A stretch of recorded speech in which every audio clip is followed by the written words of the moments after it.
Welcome to the Stop TB Symposium 2011, that is this year dedicated to the meeting the unmet needs of women and children for TB prevention, diagnosis, and care. TB affected nearly 9 million people, caused 1.5 million deaths globally in 2010.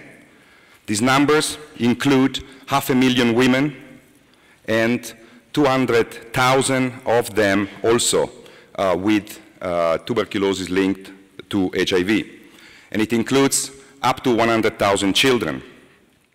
The topic, it's something that it's extremely highlighting to see that we are focusing on it as TB community. And it's something that probably each of you in your own countries felt that it deserves a lot of attention because it's about TB in children and it's about TB in women. And I really hope that together we will be able to raise this much higher in the international agenda than it is now. And in 1 week of doing rounds, I found the following. Here was a child on a ventilator with a disease which I didn't quite recognize, and my staff had very extensively investigated this child. And in actual fact, the diagnosis was quite simple after speaking to the mother. This was the mother's chest X-ray. As you can see, the mother had very extensive pulmonary disease that was smear positive.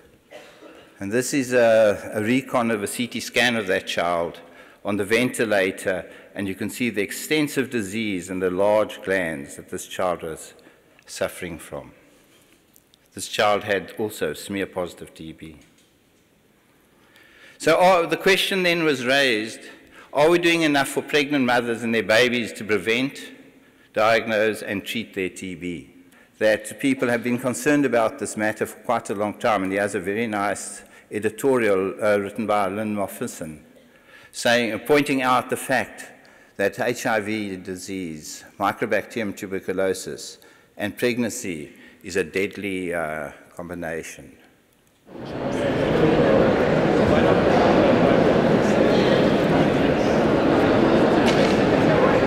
Annually through a simple levy on current tobacco taxation or increasing tobacco tax. By increasing the price of tobacco through taxation, you actually protect young people from starting, you encourage current smokers to quit, and you actually also generate revenue.